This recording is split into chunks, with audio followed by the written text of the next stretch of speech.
Հայաստանի Հանրապետական կուսակցությունը։ Այս հարցին ունեմ իմ հիմնավոր պատասխանը, իսկ դուք այստեղ նստած յուրաքանչյուրդ ձեզ համար ունեք արդյոք այդ հարցի պատասխանը։ Ես ուզում եմ այս պարզ, բայց իրականում չափազանց խորքային հարց-պատասխանով սկսենք մեր հոբելյանական նիստը նվիրված Հայաստանի Հանրապետական կուսակցության հիմնադրման 35-ամյակին։ Սիրելի կուսակիցներ, մենք բոլորս մեր կյանքի ինչ-որ փուլում կայացրել ենք այդ կարգի որոշումը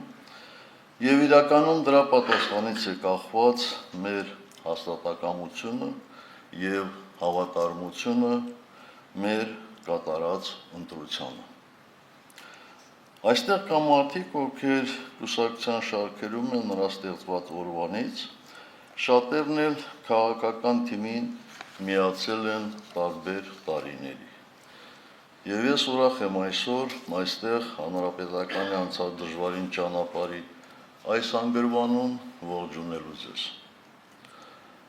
Անցած համագումարը ես համարեցի յուրօրինակ ջրբաժան, ինքնամաքրման գործընթացի այդ փուլի ավարտի ազդարարման պահ, որի արդյունքներով մենք հաստատելու ենք հանրապետականի դավանած արժեքների համար պայքարում ամուր կանգնողների վճռականությունը։ Կուսակցությունում մնալու պայման պետք է լիներ հանրապետականի յուրաքանչյուր անդամի ազնիվ պատասխանը։ Պատրաստ է մինչև վերջ տեր կանգնելու մեր ազգային արժեքներին։ Պատրաստ է աննահանջ կանգնելու Հայաստանի եւ Արցախի պաշտպանության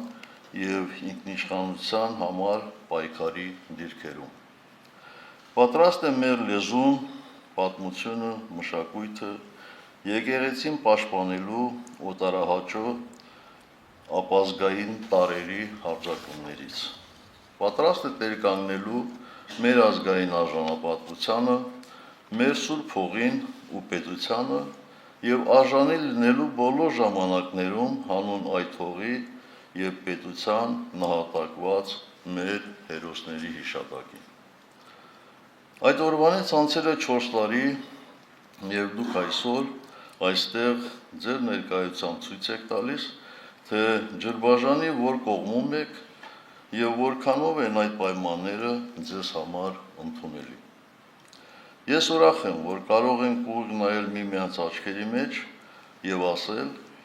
որ մենք հաստատակամ ենք կուսակցության անդամագրվելու մեր որոշման մեջ, այն կայացնելու առաջին իսկ պահից։ Իսկ նրանք, ովքեր այլևալ նպատակներով էին անդամագրվել կուսակցությանը, տեսանք, որ պահը եկավ եւ որոմը զատվեց ցորենից։ Այլ բան չասենք այս տեսակին, որ ամենուր է եւ բոլոր ժամանակներում, որոմի նման իր կայուն տեղն ունի տարբեր դաշտերում։ Դրանից ոչ մի քաղաքական ուժ ապահովագրված չէ։ Եկեք յուրաքանչյուրս նայենք մեր անցած ճանապարհին։ Իմ որոշման հիմքում համոզմունքներս էին կյանքիս կարևորագույն նպատակը, նաև որպես Հայաստանի անվտանգությունն ապահովող դարպաս, Արցախը պաշտպանելը, մեր սրբությունները, ընտանիքը, հավատքը, լեզուն զերծ պահելու ոտնձգություններից, ինչը հանրապետական կուսակցությունն իր առաքելությունն է համարում։ Որոշմանս հիմքում նաև ինձ հարազատ մտերիմ զինակից ընկերներից, Աշոտի, Վազգենի, Անդրանիկի եւ շատ հանրապետականների անցած ճանապարհը նրանց զոհողություններն էին եւ պատասխանատվության այն մեծ զգացումը, որ երբեք ու ոչ մի պարագայում կուսակցությունը ի տարբերություն շատ այլ քաղաքական ուժերի իր վրայից երբեք չի գցում եւ չգցեց թե իշխանություն ունենալու, թե ընդդիմություն դառնալու ժամանակ։ Եկեք հիշենք, թե ինչ պայմաններում, ինչ նպատակով եւ ինչ առաքելությամբ ստեղծվեց Հայաստանի Հանրապետական կուսակցությունը։ Հայաստանի նորանկող հանրապետության առաջին գրանցված քաղաքական կազմակերպությունը։ Ազգային զարթոնքին նպաստած, բազում զրկանքներ կրած, կուսակցության ատաղձը կազմող մեր ընկերները ավելի քան 3 տասնամյակ առաջ հստակ նշել են այդ նպատակը, ուղենիշները և գաղափարախոսական հենքը, որ դրվել է Հայաստանի Հանրապետական կուսակցության գործունեության հիմքում։ Դրանք ամրագրված են կուսակցության ծրագրում։ ՀՀԿ ծնունդը, այո, օրգանապես կապված է տասնամյակներ շարունակ անկախության համար մղվող պայքարի և Արցախյան ազատամարտի հետ։ Ազատամարտի սկզբում կազմավորված անկախության բանակ ռազմաքաղաքական միավորումը կազմակերպական հենք հանդիսացավ ՀՀԿ հիմնադրման և ձևավորման համար։ Անկախության բանակի ջոկատների հրամանատարներից կազմված հիմնադիր խորհուրդը 1990 թվականի ապրիլի 2-ին Երևանում գումարած ժողովում հռչակեց Հայաստանի Հանրապետական կուսակցության ստեղծումը, որը 1991 թվականի մայիսի 14-ին դարձավ Հայաստանի Հանրապետությունում պաշտոնական գրանցում ստացած առաջին հասարակական քաղաքական կազմակերպությունը։ Մեր և մեր պետության տարեգրության ժամանակաշրջանը ոչ պատահականորեն ամբողջությամբ համընկնում են։ Հանրապետական կուսակցության գրանցումը և Հայաստանի անկախության վերականգնումը տեղի ունեցան նույն թվականին, և կուսակցությունը դարձավ ազգային պետականության կայացման շարժիչ ուժերից մեկը, անցնելով բոլոր այն դժվարությունների ու փորձությունների միջով, որոնցով անցել և անցնում է մեր պետությունը։ Պատերազմի տարիներին նախ անկախության բանակը, ապա ՀՀԿ անդամներից բաղկացած ջոկատներն ակտիվ մասնակցություն ունեցան Հայաստանի Հանրապետության սահմանների պաշտպանության և Արցախի ազատագրման համար մղվող պայքարին, հետագայում նաև Արցախի պաշտպանությանն ուղղված բոլոր ռազմական գործողություններին։ Կուսակցությունը Հայաստանի անկախ պետականության կերտման, նրա ներքին և արտաքին մարտահրավերներին դիմակայելու ճանապարհին եղել և մնում է որպես ամուր պատվար։ Մեր կուսակցության գործունեության 39 տարիների ընթացքում մենք երբեք չենք ունեցել և չենք ունենա առաջնորդի պաշտամունք։ Յուրաքանչյուրս ինձնից սկսած իր մտքում պետք է մշտապես կրկնի. հանրապետականը իմ կուսակցությունն է և առանձին որևէ մեկինը չէ։ Յուրաքանչյուրիս այդ համոզման վրա պետք է հիմնվի մեր հավաքական ուժը, որպեսզի շարունակական և զորեղ լինի այսօր և երբևէ։ Մեր կուսակցության հիմնադիրներից Աշոտ Նավասարդյանը համարում էր, որ հանրապետականը մեր երկրի քաղաքական խճանկարում գրավում է իր ուրույն տեղը, որին հասել է տարիների քրտնաջան, անձնուրաց պայքարի ու մաքարոնների գնով, և որ հանրապետական կուսակցության գործունեությունն ուղղված է եղել գաղափարապես կայուն, ազգային բարոյականով օժտված, պայքարի արդիական քաղաքական ձևերի պահանջներին համապատասխան կուռ կազմակերպության կառուցմանը։ Հանրապետականի մեկ այլ առաջնորդի՝ Վազգեն Սարգսյանի համոզմամբ, հանրապետական կուսակցությունը իր սթափ կեցվածքով միշտ եղել է պետության ձևավորման, կազմավորման կառույցներում և պետության կայացման առաջին օրվանից կանգնած է եղել բանակի կողքին։ Վազգենի հատկապես վերջի մտքին չեմ կարող չհավելել, որ որպես Հայաստանի Հանրապետության պաշտպանության նախկին նախարար, իմ պաշտոնավարման 2 ժամկետում էլ ինքս մշտապես զգացել եմ հանրապետական կուսակցության, նրա ղեկավարած կառավարությունների առանձնահատուկ հոգատար վերաբերմունքը, ուշադրությունը մեր բանակին։ Իմ մյուս ընկերը, ՀՀԿ նախագահ Անդրանիկ Մարգարյանը, Հայաստանի Հանրապետական կուսակցությունը համարում է մեր պետության հենարանը, որը մշտապես գործել է պետության մեջ ազգային արժեքների գերակայության սկզբունքի դիրքերից եւ շարունակելու իր գործունեությունը միշտ առաջնորդվելով ազգի շահերով եւ պայքարելով Հայաստանի զարգացման համար։ Այդ օրի հերվից անգամ նրանց բնորոշումները ոչ միայն չեն կորցրել արդիականությունը, այլև ավելի են ամրապնդվել, նկատի առնելով հանրապետականի անցած ուղին։ Հանրապետական կուսակցության առաջնորդները բացարձակապես ճիշտ էին եւ իրենց ապրած կյանքով, իրենց օրինակով են ապացուցել հավատարմությունն այն արժեքներին, որոնց պաշտպանությունը հանրապետականի առաքելությունն է։ Հավերժ փառք նրանց։ Առաջարկում եմ 1 րոպե լռությամբ հարգել հանրապետական կուսակցությունը պատվով ու պատասխանատվությամբ առաջնորդած մեր ընկերների եւ հայրենիքի համար իրենց կյանքը զոհաբերած բոլոր հայրենիների հիշատակը։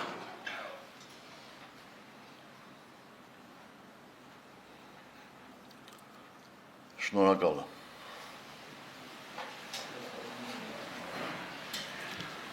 Ես հրապարակավ հայտարարել եմ եւ այժմ էլ նույնքան վստահ եմ։ ՀՀԿ-ն Հայաստանի քաղաքական դաշտում կարևոր դերակատարներից է եղել մեր երկրի համար բոլոր դժվարին տարիներում։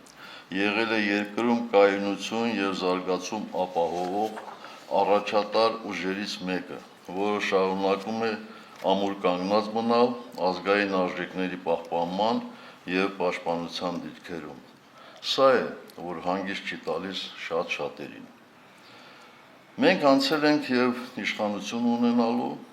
եւ ընդդիմություն լինելու փորձությունը։ Ի հեճուկս հանրապետականին Հայաստանի քաղաքական դաշտից վերացնելու սին պատրանքներ ունեցողների կուսակցության դեմ ամենակեղտոտ մեթոդներով գործողների եւ նրանց հովանավորների։ Եթե թերթելուն ենք կուսակցության գործունեության օրացույցը, ապա կտեսնենք, որ 1991 թվականից ի վեր Հայաստանի Հանրապետության եւ հայ ժողովրդի համար կարևորագույն բոլոր ժամանակահատվածներում հանրապետականը մշտապես եղել է առաջին գծում։ Եղել է պայքարող, պաշտպանող, եղել է պետականաշինության եւ բանակաշինության ակունքներում ամուր կանգնած ուժ եւ անտրտունջ, ինչպես Վազգենը կասեր, անմռունչ պատասխանատվության բարձր զգացումով կատարել է իր գործը։ Մենք ունեցել ենք հաղթանակած բանակցային սեղանի շուրջ ամուր դիրք ունեցող միջազգային կառույցներում մեր տեղն ու դերը գիտակցող գործընկեր պետությունների հետ արժանապատվորեն հարաբերություններ կառուցող պետություն։ Անշուշտ բազմաթիվ ձեռքբերումների կողքին անխուսափելիորեն օբյեկտիվ եւ սուբյեկտիվ պատճառներով կուսակցությունն ունեցել է նաեւ սխալներ ու թերացումներ, որոնց մենք ինքներս էլ անդրադարձել ենք, քննարկել ու քննադատել, բայց դրանք չեն եղել ճակատագրական մեր պետության եւ ժողովրդի համար։ Կուսակցության հերթական ու արտահերթ համագումարների հաշվետու զեկույցներում մեր գործունեությունն ամբողջությամբ արտացոլված է եւ կրկնելու կարիք չկա։ Դա մեր տարեգրության վկայությունն է։ Ես ելույթը սկսեցի հարցով, որին ունեի իմ պատասխանները, եւ դուք դա լսեցիք։ Սակայն այսօր ժամանակն է ոչ միայն հարցնելու ինքներս մեզ, թե ինչու ենք ընտրել հանրապետական կուսակցություն անցյալում, այլ թե ինչի ենք պատրաստ Հայաստանի ներկայի եւ ապագայի համար։ Այս հարցի պատասխանը կորոշի, թե արդյոք մեր կուսակցության ստեղծման 40-րդ կամ 50-րդ տարեդարձը կնշվի ինքնիշխան հայկական պետությունում, թե մեր պետության հետ միասին պարզապես կհիշվի պատմության էջերում։ Հանրապետականի վերջին համագումարի իմ հաշվետու զեկույցում ես հանգամանորեն անդրադարձել եմ մեր պետության, ժողովրդի եւ կուսակցության հետ վերջին տարիներին տեղի ունեցած իրադարձություններին, գնահատականներ հնչեցրել եւ խոսել ապագայի, մեր բացթողումների եւ թերացումների մասին, հրապարակավ ներողություն խնդրել եւ հորդորել նույնն անել բոլոր նրանց, ովքեր պատասխանատվությունը մշտապես ուրիշների վրա բարթելու մոլուսկով չեն տառապում եւ ունեն այդքան խիզախություն։ Խոսել եմ նաեւ այն լրջագույն մարտահրավերների մասին, որոնց առջեւ կանգնած է Հայաստանը։ Այս ընթացքում մենք ցավոք անցանք եւս մի մեծ ողբերգության միջով։ Արցախահայությունը ենթարկվեց էթնիկ զտման, բռնի տեղահանվեց եւ Արցախն ամբողջությամբ հանձնվեց թշնամուն, իջիկ դարձնելով վերջին 3 տասնամյակում հայ ժողովրդի հսկայական ջանքերն ու զոհողությունները։ Այս ամենին իր պատճառներով եւ հետևանքներով հանդերձ մենք անդրադարձել ենք կուսակցության գործադիր մարմնի հայտարարություններում, նաեւ մեր հարցազրույցների ելույթների ժամանակ, ինչպես Հայաստանում, այնպես էլ արտերկրահարթակներում,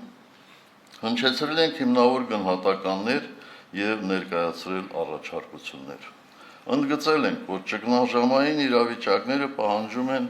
դրանց հաղթահարման համապատասխան լուծումներ եւ բնականաբար նման իրավիճակում պատկերացնել, որ հայ ժողովրդի համար գոյաբանական նշանակության խնդիրներում երկխոսությունը պետք է իրականացվի լեգիտիմությունը կորցրած իշխանության հետ, առավել քան անընդունելի է։ Ավելին, նման գործելավոճը որևէ դրական արդյունքի չի հասցնի։ Դիմել ենք Հայաստանյան Հանրությանը, Արցախահայությանը, Սփյուռքին, Հայաստանի դաշնակիցներին եւ գործընկերներին, կոչ անելով լրջորեն գնահատել իրավիճակը, դրանից բխող հետևանքները եւ մեկնարկել համախմբված քննարկումների եւ գործողությունների շարք, աղետալի ընթացքը դադարեցնելու նպատակով։ Միջազգային գործընկերներին կոչ ենք արել առաջնորդվել արցախահայության իրավունքների վերաբերյալ նախկինում արված իրենց հայտարարություններով, իրավիճակին adekvat, ժամանակին հասցեական եւ գործնական միջոցներով քայլեր ձեռնարկել, կասեցնելու Ադրբեջանի հանցավոր գործելավոճը, կանխելու հերթական ողբերգությունը, Ադրբեջանին բերելու երկխոսության դաշտ, քննարկելու համար միջազգային երաշխիքների ներքո Արցախահայության սեփական բնորան վերադարձի հարցերը։ Մենք այդ աղետից հետո մեր ողջ ուժով ու հնարավորություններով լծվել ենք Հայաստանի կառավարիչների կողմից անտերությամբ մատնված Արցախահայության ամենատարբեր խնդիրների լուծմանը, որը բնականաբար ոչ մի կերպ չի կարող համեմատելի լինել պետական մակարդակով հաստատված, համակարգված, երկարաժամկետ աջակցության ծրագրերի հետ, ինչն այդպես էլ չարվեց, պատճառ դառնալով մեր բազմաթիվ հայրենակիցների արտագաղթին Հայաստանից։ Իսկ նրանք, ովքեր մնացել են երկրում, Հայաստանի կառավարիչների անտարբերության եւ անգործության պայմաններում ամեն օր բախվում են բազմաթիվ խնդիրների, սոցիալական ծանր վիճակից սկսած մինչև իրավունքների պաշտպանություն։ Այսօր մեզ անխնա քննադատում, իսկ ավելի շատ զրպարտում եւ մեզնից գործողություններ են պահանջում նաեւ նրանք, ովքեր մեծագույն հաճույքով մասնակցում էին մեր դեմ դագաղների ու սև ժապավենների խրախճանքին, պահանջում մեր հեռացումը, ցուցադրաբար ողջունում, ոմանք էլ թաքուն հրճվում մեր դեմ պետական ռեպրեսիվ մեքենայի կողմից իրականացվող ապօրինություններով։ Նորից ու նորից միտումնավոր հրապարակ են նետվում դուք բերեցիք Նիկոլին թեզը մաքրելու համար իրենց ոչ հեռու անցյալը։ Անցյալ, որը ոմանց համար միգուցե ազնիվ մոլորություն էր իշխանության փոփոխությամբ, իրենց կյանքում հրաշքների իրականացման ակնկալիքով, բայց ոմանց համար կանխամտածված գործողություն էր, սուտ խոստումներով իշխանությունը զավթելու նպատակի հետապնդմամբ։ Եվ կարևոր չէ, թե այդ ոչ հեռավոր 2018-ին մոլորվածներն ու միտումնավոր գործողները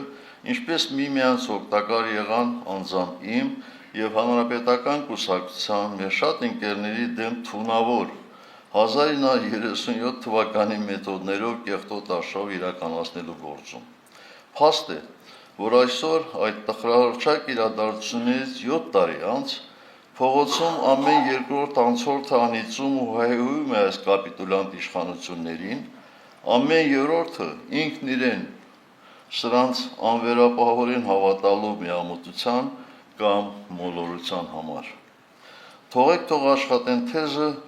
միայն հիմա չափազանց ուշացումով երկրի համար կործանարար համարողները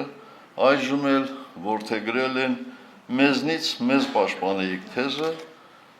ասելով մենք պահանջում ենք իշխանությունից հեռանալ, դուք էլ չլսեիք մեզ, թեկուզ մեզ հրապարակում կոտորելի գնով մնայիք իշխանության։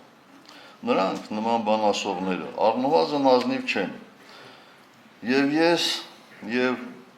նրանք, եւ իհարկե դուք այստեղ գտնվողներդ շատ լավ գիտեք, թե այդ օրերին իշխանության կողմից անգամ մեկ մարդու կյանքից զրկելն ինչ անհնազանդության ալիք ու քաոս կառաջացներ երկրով մեկ, որքան կմեծանար արտաքին վտանգի ռիսկերը, ինչպիսի դատապարտման տեքստեր կարտասանեին այսօր մեզ մեղադրողները, իսկ գրանտակեր մարդու իրավունքների բազում պաշտպաններն իրենց տերերի ցուցումով ինչ ջանասիրությամբ կլծվեին գործի։ Մինչդեռ 2018-ից հետո նրանք սորոսական եւ նույն աննպատակ այլ կառույցները կուրացել ու խլացել են, ասես գետնի տակ անցել, քանի որ ցուցում չունեն գործելու։ Ինչու չունեն, դա արդեն մեկ այլ եւ ցավալուն թեմա է։ Մեզ մեղադրողների միայն կասեմ հետեւյալը. սեփական սխալն ընդունելը, առավել եւս ուղղելը անշուշտ մեծ համարձակություն է պահանջում։ Շատ լավ հասկանում եք, որ 7 տարի առաջ հրաժարականի պարտադրանքի ոգևորության մասնակցելը կամ տոտալ անտարբերությունը ձեզ հանցակից է դառնում այն ամենին, ինչ տեղի ունեցավ դրանից հետո։ Ընդունել սեփական հանցակցությունը, ունենալ այդքան ազնվություն խոստովանելու, որ ամեն մեկիդ մասնակցությունը հրապարակում թույլ է տվել իշխանազավթին օգտագործել ձեզ իր հեռահար նպատակի համար, չափազանց դժվար է։ Ինչ խոսք։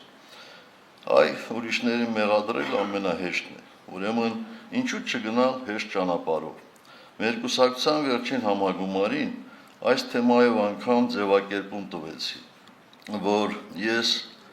ձեզ չեմ ստիպել գնալ եւ նախրի միջից պատշել ամենաբարձր գոռացողի էշի ճակատը։ Դա կարծես թևավոր խոս դառավ սրանց մասին։ Հիմա ուզում եմ վերջին զարգացումները հաշվի առնելով շարունակել միտքս։ Ձեր համբուրած էշին մեր դռանը մի կապեք։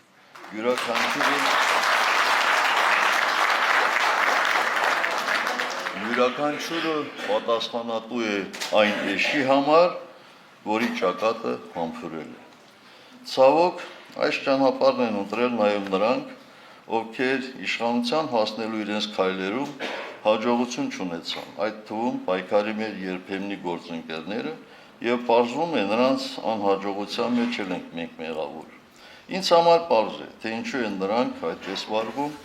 կամ այդքան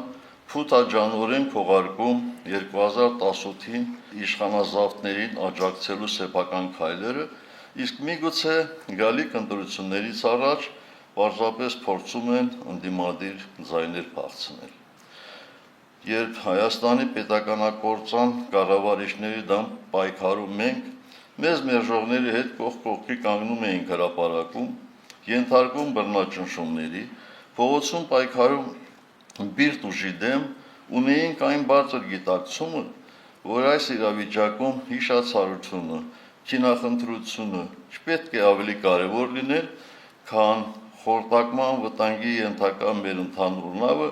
միասին անփորձանք ափ հասցնելը։ Եվ այս գիտակցումը երբեք չի լքել մեզ։ Մինչդեռ նշած շրջանակներից ոմանք նույնիսկ այսքանից հետո շարունակում են սերժ մերժել, քար նետել հանրապետականի վրա։ Համաձայնեք, որ ստեղծված իրավիճակում դա այլևս ոչ թե քաղաքական դիրքորոշում է, այլ հոգեբանական ախտ, ինչպես Արմեն Աշոտյանը կասեր, պաթոլոգիա։ Ոմանք 2018-ի իշխանազատման մասին մի քանի տարի առաջ ասածս են քննարկում, թե ես չեմ պարտվել սրանց, այլ պարտվել եմ շատ ավելի մեծ ուժերի։ Ուզում եմ հասկանալ եւ իբրև թե ոչ մի կերպ չեն հասկանում, այդ ինչ ուժերի են պարտվել։ Ցավով պետք է նշեմ, որ այն ամենից հետո, ինչ բոլորիս աչքի առաջ կատարվում է մեր երկրում եւ այն արհավիրքը, որ տեղի ունեցավ Արցախի հետ,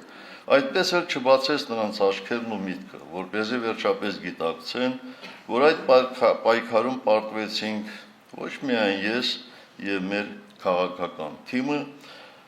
այլ վերջնարկությունքում պարտվեցինք ազգովի։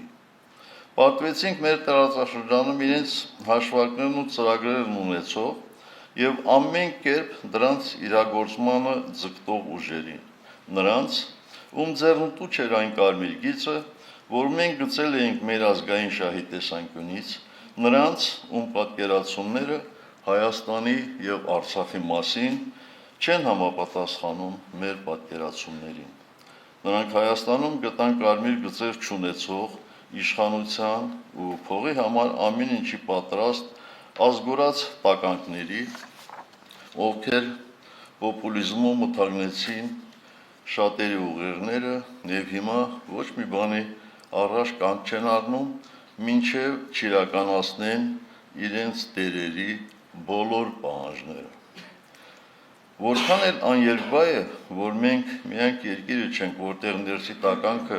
տերերի պահանջով մեծ աղետ է բերում սեփական պետության ու ժողովրդի գլխին, այնուամենայնիվ դա մեղթարություն չէ, առավել եւս փրկություն հնարավոր հերթական աղետից, եթե աղետաբեր տականքը չհեռացվի իշխանությունից։ Էլ ինչ պետք է չհասկացողներին հասկանալու համար, թե ինչ է տեղի ունեցել եւ ինչի համար, թե ինչ է կատարվում հիմա եւ ինչ նպատակ ուներ այդ ամենը եւ թե այդ ինչ ուժեր են, ովքեր են այս ամենի շահառուները, ինչպես է նրանք այսօր եւս խաղում իշխանատենչության մոլուցքով տարված ներսի տարբեր ուժերի հետ, ինչ շահեր են հետապնդում մեր երկրում եւ նաեւ ամբողջ տարածաշրջանում։ Ուզում եմ 2018-ի իշխանափոխության գործընթացում այս եւ այն կողմից բոլոր ներգրավվածներին եւ այսօր նորից ոգևորվածներին կրկին հարցնել. ի վերջո ինչ ստացաք մեզ մերժելով։ Ինչի հասակ։ Հիմա ինչ խնդիր եք լուծում տարբեր կողմերից դարձյալ կեղտոտ արշավ ձեռնարկելով իմ եւ մեր քաղաքական թիմի դեմ։ Ես թե իմ, թե մեր թիմի սխալները լավ գիտեմ, կարիք չկա մեզ վրա բարթելու ուրիշների չարդարացված հաշվարկները, սին հույսերը, քաղաքական պրիմիտիվ կեցվածքը, մարդկային մոլորությունները։ Նրանք, ովքեր ինձ ճանաչում են, գիտեն, որ ես երբեք չարությանը չարությամբ չեմ պատասխանել։ Մշտապես կողմ եմ եղել առանց այն էլ փոքրաթիվ ու տրոհված փոխադարձ անհանդուրժողականության, թշնամանքի, ատելության բացելով ախտահարված մեր հասարակության տարբեր հատվածներին հաշտեցնելուն, համազգային ընդհանուր նպատակի շուրջ համախմբելուն, բայց նաև երբեք թույլ չեմ տվել եւ թույլ չեմ տա չարաշահել այդ վերաբերմունքը, առիթից օգտվել եւ անցնել բոլոր սահմանները, ոտնձգություն թույլ տալով իմ կամ իմ կուսակցական ընկերների արժանապատվության անցած ճանապարհի հանդեպ։ Ուստի որքան էլ հասկանում եմ այս տգեղ անհարկի ժամանակավրեպ իր խորքում նաև վտանգավոր գործընթաց արդարացիորեն քննադատող, կանգ առնելու, սթափվելու կոչեր հնչեցնող բազմաթիվ սրտացավ մարդկանց, այնուամենայնիվ ուզում եմ ասել նրանց, որ արդար չէ բոլորին նույն արշինով չափելը։ Ես եւ իմ գլխավորած քաղաքական ուժը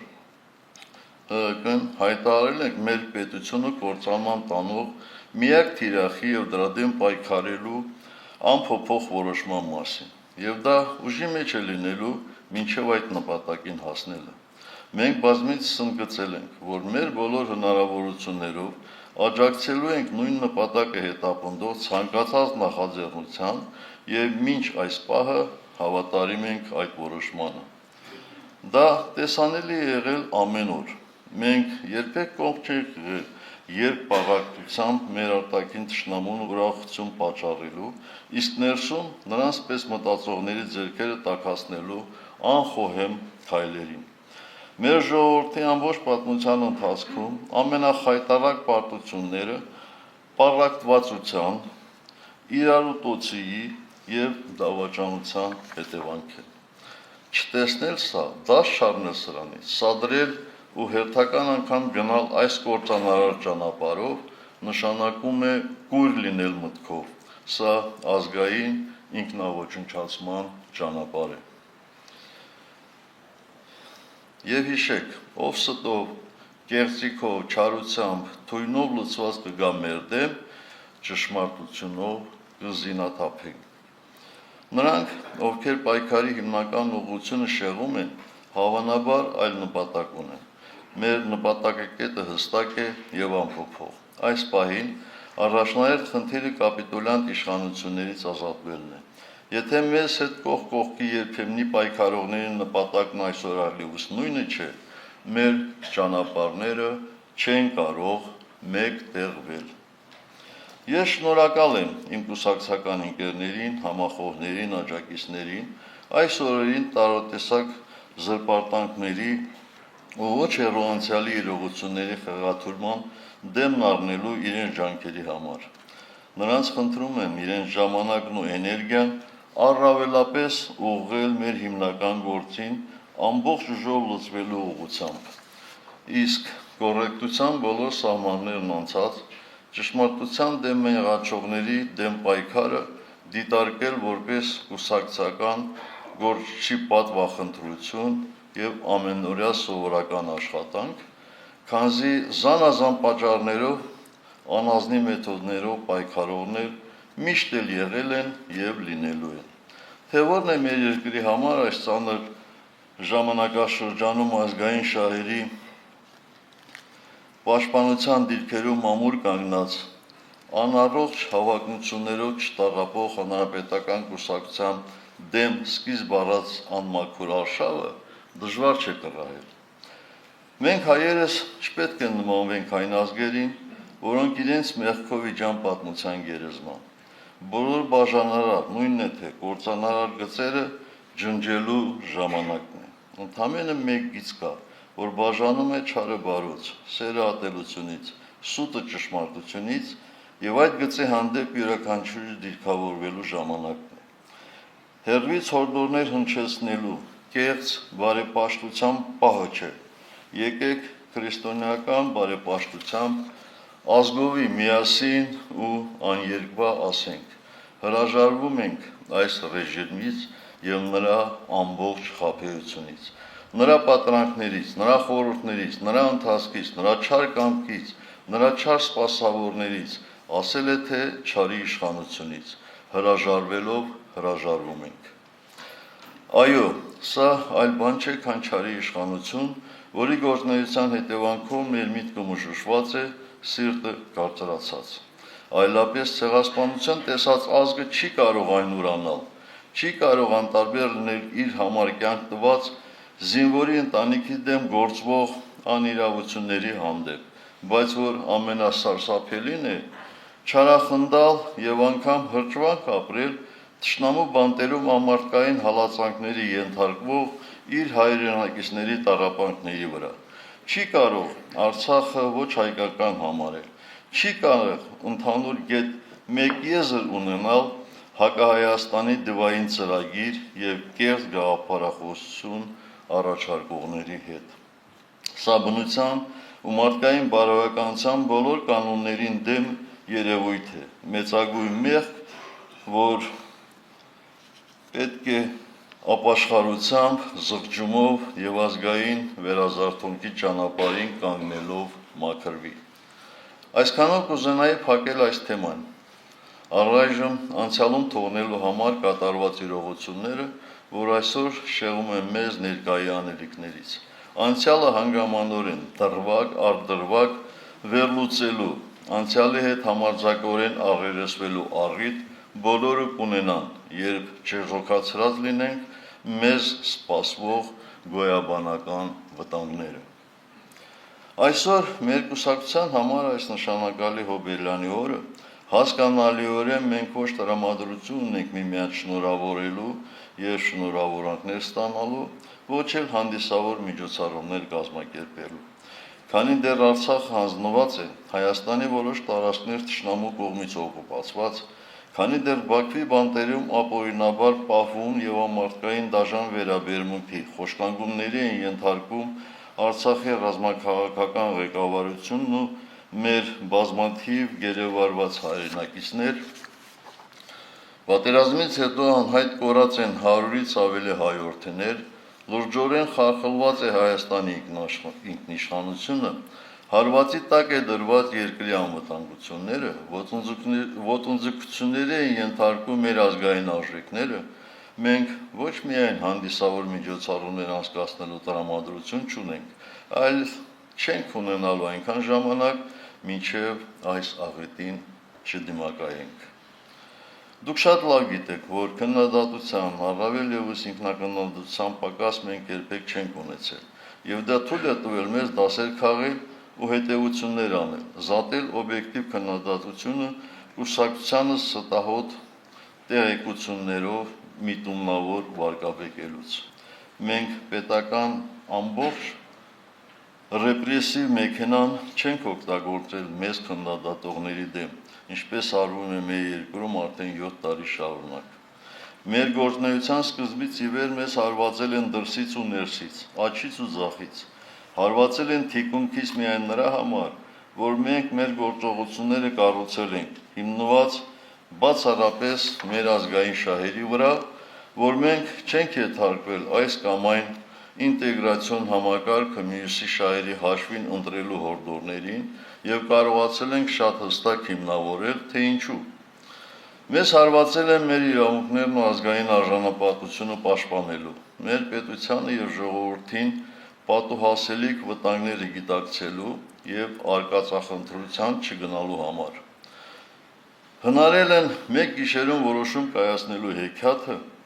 եւ այնքան են պատմել, որ սկսել են իրենք էլ հավատալ իրենց հնարածին, միտումնավոր չտեսնելու տալով աշխարհաքաղաքական եւ տարածաշրջանային խնդիրների ֆոնին բանակցային կողմերի հետ մեր տևական եւ ցաներ, բայց միևնույն ժամանակ արգասաբեր աշխատանքը։ Դրա արդյունքը այո, ԵԱՏՄ-ին անդամակցության նպատակով մեր հետևողական բանակցությունների հաջող ավարտն էր եւ Եվրամիության հետ զուգահեռ տարվող աշխատանքի ավարտին համապարփակ եւ ընդլայնված գործընկերության համաձայնագրի ստորագրումը։ Այն ներառում էր մեր համագործակցության ամբողջական օրակարգը եւ շահերը։ 2018 թվականի սկզբին Մյունխենյան անվտանգության գագաթնաժողովում նույն այդ երկրները որպես մոդելային օրինակ էին ներկայացնում Հայաստանը, որին հաջողվել էր կողմերի հետ նման անհավանական թվացող համաձայնությունների գալ։ Մենք չենք հաշտվել այն մտքի հետ, որ մեր երկրի անվտանգությունը, մեր ազգային շահը կարող է դառնալ սակարկման առարկա։ Պայքարել ենք թույլ չտալու համար, որ մեր տան դուռը բացվի այլոց շահերի համար, ի վնաս մեզ, սակայն տրոյական ձյուի հաջողված օրինակը լավ ուսումնասիրած ուժերը 2018-ին դա կիրառեցին նաև Հայաստանում, օգտագործելով 5-րդ շարասյունը եւ ստերից թունավորված մորլորյալ ժողովրդին։ Այսօր Հայաստանի Հանրապետության հետ տեղի ունեցող ողբերգությունը ասածիս վկայությունն է։ Հայաստանի քաղաքական դերակատարների զգալի մասը, այդ թվում ոչ իշխանական թևում, ակտիվ լծվել են տարաբնույթ արտաքին օրակարգեր սպասարկելու գործին։ Ոմանք ասում են, որ Հայաստանը պետք է անդամակցի BRICS-ին, ուրիշները, որ մենք պետք է անդամակցենք Եվրամիությանը։ Ես կարծում եմ, որ մինչ նման հարցերի քննարկումը եւ որոշում մենք ավելի կարևոր խնդիր ունենք լուծելու։ Հայաստանի Հանրապետական կուսակցությունը, որ ծնվել է Հայաստանի անկախության համար պայքարից, կայացել եւ զարգացել է Հայաստանի անկախության ամրապնդմանը զուգահեռ իր հիմնադրման պահից ի վեր ինքնիշխան եւ ազատ պետության ջատագով է։ Հայաստանը նորից հայամետ ու Հայաստանակենտրոն հուն վերադառնելուց հետո միայն հավատացեք, մնացած խնդիրները շատ ավելի բնական կերպով կհանգուցալուծվեն, որպես գերակայություն ունենալով բացառապես հայ ժողովրդի ազգային շահերը։ Շատերը հարցնում են, ինչ պետք է արվի իշխանափոխությունից հետո։ Կարևորագույն այս հարցի վերաբերյալ ինչ պատկերացումներ ունի հանրապետական կուսակցությունը։ Մենք որպես իրատեսական մոտեցումներով առաջնորդվող քաղաքական ուժ մեզ թույլ չենք տա սուտ ու փուչ խոստումներով խաբել մարդկանց, ինչպես անում են Հայաստանի կապիտուլյան կառավարիչները տևական ժամանակ։ Կարծում ենք, իշխանափոխությունից հետո առնվազն 3 առաջնահերթ խնդիր պետք է լուծել։ Առաջինը երկրի ներսում համերաշխության մթնոլորտի ստեղծումն է, որպես ազգային անվտանգության տեսանկյունից կարևորագույն խնդիր։ Իհարկե, սա ոչ մի կերպ չի նշանակում անպատիժ թողնել ավանտյուրիստներին, չի նշանակում անպատիժ թողնել ներկայիս կապիտուլյանտների ռեժիմի աններելի հանցագործությունները, շատ դեպքերում հանցավոր անգործությունը եւ խոսքը մեր երկրի եւ ժողովրդի պաշտպանությանն ու անվտանգությանն է վերաբերում։ Ավելին, սա նշանակում է խստագույն պատժի ենթարկել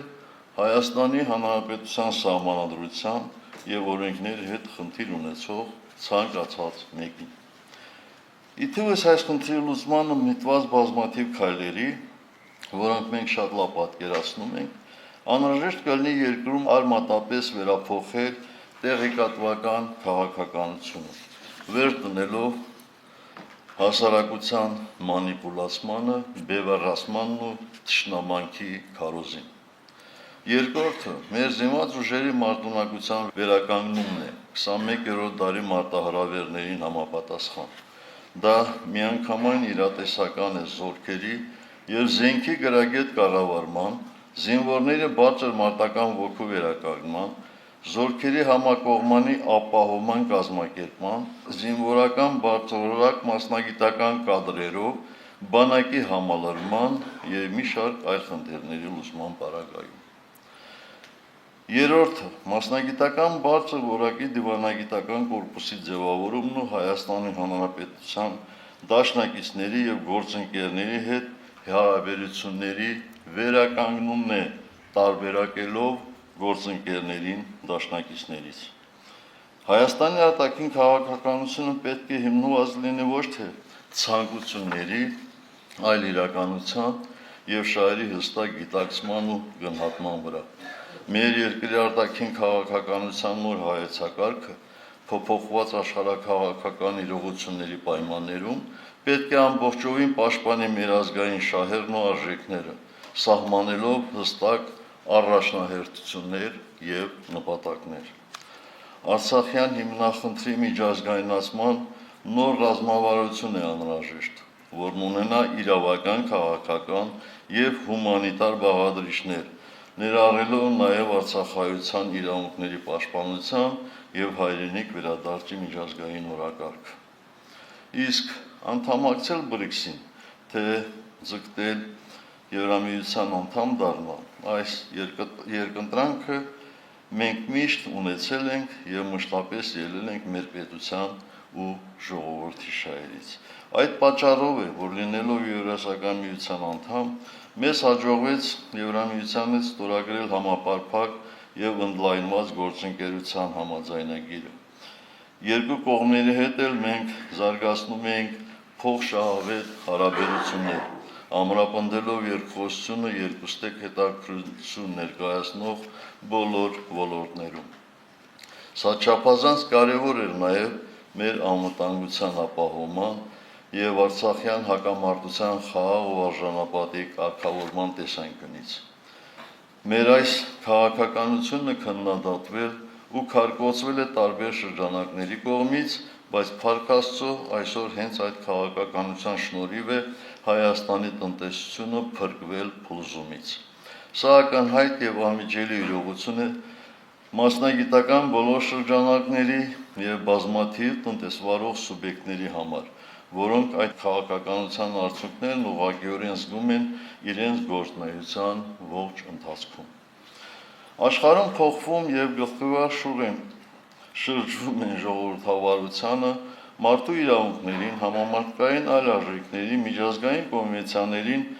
հավատարմության մասին պատկերացումները։ Դրա վկայությունն են աշխարհի քարտեզի վերաձևման ուղղությամբ զարգացումները եւ Մյունխենյան անվտանգության վերջին գագաթնաժողովի բաց քննարկումները։ Այլևս ակնհայտ է, որ համընդհանուր սկզբունքներն ու արժեքները շատ հաճախ հակասության մեջ են իրական քաղաքականության եւ աշխարհաքաղաքական շահերի հետ։ Պետությունները սկսում են վերանայել իրենց արտաքին քաղաքականությունն ու պարտավորությունները միջազգային կազմակերպությունների հանդեպ։ Արդյունքում ժողովրդավարության եւ մարդու իրավունքների մասին այդքան տարփողված սկզբունքները շատ հաճախ ստանում են նոր մեկնաբանություններ, հանգեցնելով միջազգային հարաբերությունների ընդունված կանոնների մերժմանը կամ փոփոխությանը։ Պետությունների միջև պայքարը ընթանում ոչ միայն բնական ռեսուրսներին տիրանալու, այլև արժեհամակարգի պարտադրման, իսկ փոքր պետությունների դեպքում սեփական արժեհամակարգի պահպանման համար։ Մենք հանրապետականներս որպես ազգային պահպանողական կուսակցություն ունենք մեր հաստատուն արժեհամակարգը, աշխարհայացքը եւ մեր հավատամքը, որը մեր ծրագրում հստակ ամրագրված է։ Ըստ այդմ, աշխարհայացն ու գործունեությունը բխում են ազգի եւ հայրենիքի հավիտենականության գաղափարներից եւ որ հայ ազգի գերագույն նպատակը հարատևումն է հայրենիքում, հաստատում է իր կենսական ուժի, ստեղծագործ հանճարի ու ազատ կամքի։ Աշխարհաքաղաքական զարգացումները մեր շուրջը տեղի ունեցող սոսապելի պատերազմներն ու պարտադրված օտար արժեքների դեմ ազգերի անհաշտ պայքարը հերթական անգամ ապացուցում են, որ ազգայինը համամարտկային է, պահպանողականությունը արդիական է, արարչականն իրականն է։ Սա հավերժ պայքար է, որտեղ տանուլ տվողը մնում է միայն պատմության դասագրքերում հիշատակվող երբևէ գոյություն ունեցած ազգ եւ պետություն։ Խաղաղության շղարշի տակ թաքնված գաղտնի բովանդակությամբ կասկածելի բանակցությունների հետևանք պայմանագրից հիմա էլ համաձայնագիր դարձած թղթի վերաբերյալ մեր կուսակցության գործադիր մարմինը պաշտոնապես իր դիրքորոշումը հայտնել է, արվել է հրապարակային հայտարարություն։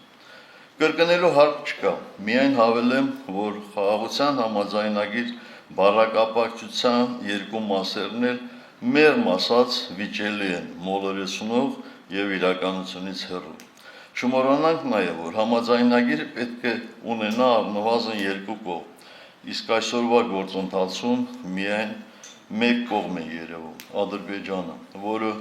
գերիշխող դիրքից բացահայտ եւ քայլ առ քայլ իր պայմաններն է թելադրում։ Ակնհայտ է, որ նույնիսկ այս իրավիճակում արկային ծանրակշիռ դիվանագիտական հիմնավորումներ հայկական կողմի շահերը պաշտպանելու համար։ Հիմնավորումները կան, պաշտպանողը չկա։ Ակնհայտ է, որ այս գործընթացը ոչ թե խաղաղության, այլ Հայաստանի դեմ մղվող հիբրիդային պատերազմի շարունակման մասին է։ Եվ միանշանակ է, որ իշխանափոխության արդյունքում նոր բանակցողով եւ միջազգային հեղինակավոր միջնորդներով դեռևս կարելի է փոխել իրավիճակը։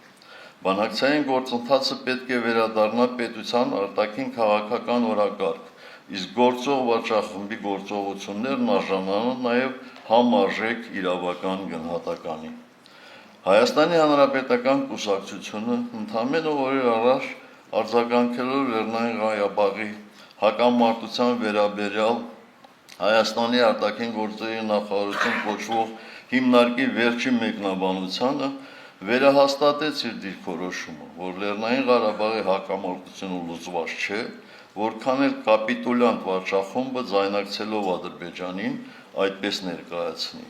Դա ոչ այլ ինչ է, քան պետական մակարդակով այլևս անթաքույց տարվող Արցախաուրաց քաղաքականություն։ Այսօր Հայաստանի կառավարիչները փորձում են մեզ համոզել, որ Արցախի կորուստը խաղաղության գինն է։ Սա ստի հանճարեղ օրինակ է, եթե սուտ խոսելու մրցույթ լիներ, այս կառավարությունը կդառնար համաշխարհային չեմպիոն։ Խոստացան խաղաղություն, ստացանք պատերազմ։ Խոստացան բարեկեցություն, ստացանք արտագաղթ։ Խոստացան պաշտպանել Արցախը, հանձնեցին Արցախը։ Այսքանից հետո սրանք նույնիսկ կարողանում են նայել մեր աչքերին եւ ասել, որ ամեն ինչ ճիշտ է արվում, որ իրենք իրենց ծրագրով են առաջ շարժվում։ Մի հարց լինի, արդյոք որ ծրագրով ազգային աղետի, ինչ խոսք, այդ ծրագիրը կատարվում է 100%-ով։ Բայց դա ոչինչ, կարևորը, այսպես ասած, խաղաղությունն է։ Հանգիստ ապրեք, սիրելի հայրենակիցներ, քանի դեռ իշխանությունները հանուն խաղաղության չեն որոշել, որ ձեր տունն էլ է սահմանային վեճի առարկա։ Եթե մի օր լսեք, որ ձեր գյուղն Ադրբեջանի տարածքում է, մի անհանգստացեք, դա պարզապես այս խաղաղար իշխանության հերթական հաջողությունն է։ Պատերազմով մարդկանց վախեցնելով, մեր երկիրն իրեն համարող թշնամու հետ առևտուր անելու, ճանապարհներ բացելու, բարեկեցությունը բարձրացնելու սուտ խոստումներով արդարացնում են հերթական դավաճանությունը։ Ես չեմ հավատում, որ այս պայմաններում տնտեսական կապը եւ առևտուրը խաղաղ համակեցության երաշխիքներ են։ Այդպես կարող են մտածել միայն մարդկության պատմությանը եւ ներկա համաշխարհային վիճակին անծանոթ մարդիկ։ Օրինակ, Միացյալ Թագավորությունում դուրս եկավ Եվրամիությունից, անտեսելով տնտեսական շահերը եւ հնարավոր կորուստները։ Նույն Միացյալ Թագավորությունում Շոտլանդիայի անկախության մղումներն ուժեղ են, չնայած Լոնդոնի հետ տնտեսական կապերին։ Բելգիայի ներսում Ֆլանդրիան ունի անջատողական ուժեղ միտումներ, թեպետ փաստացի Եվրամիության սրտում է։ Կամ դիտարկենք Ամերիկայի Միացյալ Նահանգների եւ Չինաստանի միջև աճող լարվածությունը, թեև այս զուգն է համաշխարհային տնտեսության առաջատարը եւ ամենափոխկապակցվածը։ Հետևությունները թողնում եմ մեր ժողովրդին։ Այս տարի նախատեսված է Հայաստանի Հանրապետական կուսակցության հերթական համագումարի անցկացումը, որի ընթացքում մենք հնարավորություն կունենանք առավել մանրամասն քննարկելու մեր ծրագրերը, օրակարգի շրջանակներում վերլուծելու իրականացված աշխատանքը, վերհանելու խնդիրներն ու թերությունները։ Իսկ այսօր խորհրդի հոբելյանական նիստի ավարտին մենք խորհրդի հաստատմանը կներկայացնենք գործադիր մարմնի կողմից ներկայացված Հայաստանի Հանրապետական կուսակցության ուղերձի առաջարկը, նախագիծը։ Ակնհայտ է, որ ժամանակակից ժողովրդավարությունը ամեն օր խարսխված է կայուն կուսակցական համակարգի վրա, որտեղ առաջնայինը ծրագրերն են, այլ ոչ թե անհատները։ Մարդկությունում դեռ ժողովրդավարական կառավարման արդյունավետ այլ համակարգ չի հնարել։ Ցավոք, այսօր մեր երկրում կուսակցությունների վարկանիշը բավականին ցածր է։ Ապատիկ վիճակում գտնվող հասարակության մի զգալի մասը կորցրել է հավատը քաղաքական ուժերի նկատմամբ եւ չի վստահում վերջիններիս։ Հասարակության սպասումներն ու չարդարացված ակնկալիքներն իրենց պատճառներն ունեն, որոնք մեկ այլ եւ խոր անդրադարձի թեմա են։ Մի առիթով ես այս երևույթին ավելի հանգամանորեն կանդրադառնում։ Փաստ է, որ առանձին վերցրած որևէ քաղաքական ուժ առանց բացառության այսօր իզորու չէ հասարակության մոբիլիզացիա ապահովել Հայաստանում փոփոխություն իրականացնելու համար։ Սա ցավով եմ ասում, եւ որպես այդ քաղաքական ուժերից մեկը մենք պարտավոր ենք հետևություններ անել։ Ինչպես նշեցի, քանի դեռ ժողովրդավարական կառավարման այլ համակարգ աշխարհում գոյություն չունի, կուսակցությունները պետք է ձգտեն բարձրացնել իրենց վարկանիշը հասարակության շրջանում։ Այս խնդիրը նաև մեր առջև է դրված։ Գիտեմ, որ ժամանակն անցնում է, վտանգները գնալով ավելի առարկայական են դառնում, իսկ մարդիկ հոգնել են խոսքեր ու խոստումներ լսելուց, անարդյունավետ պայքարից եւ ուզում են արդյունք տեսնել։ Գիտեք, Ռուսիայի համար ծանր օրին կանցլեր Բիսմարկը գերմանացի ժողովրդին արյուն եւ երկաթ էր առաջարկում։ Միացյալ Թագավորության համար ու հրոսական պահին վարչապետ Չերչիլը քրտինք, արցունք, արյուն եւ ծանր աշխատանք։ Որպես երրորդ նախագահ եւ հանրապետական կուսակցության ղեկավար, ես վստահաբար ասում եմ, որ ամենից առաջ այսօր մեզ օդը ջրի պես անհրաժեշտ են պատվախնդրություն եւ հավատ։ Առաջին հերթին սեփական ուժերի նկատմամբ։ Մենք իրավունք չունենք հուսահատվելու, հոգնելու, առավել ևս ապրելու մեր սովորական բնականոն կյանքով, քանի դեռ մեր երկրի եւ ժողովրդի համար գոյաբանական վտանգը չենք չեզոքացրել հետեւողական, համառ, ծանր աշխատանքի արդյունքում։ Ոչ մի ժողովուրդ առանց այս ճանապարհն անցնելու հաջողության չի հասել։ Օբելյանի արդև այսօր միմյանց շնորհավորելու փոխարեն, սիրելի հանրապետականներ, պարզապես խոստանանք միմյանց եւ մեր ժողովրդին, որ պատվախնդրությամբ եւ հավատով հաղթահարելու ենք մեր սերնդին բաժին հասած այս փորձությունը եւս, որքան էլ այն ծանր լինի։ Եվ թող Աստծո օրհնությամբ հաջողությունը ուղեկից լինի մեզ, մեր պետության եւ ժողովրդի համար վճռորոշ այս ժամանակաշրջանում Համո Սահյանի դիպուկ մի արտահայտությամբ կամփոփեմ խոսքս. ընկնելը մեղք է, հոգնելը ամոթ։ Շնորհակալ եմ։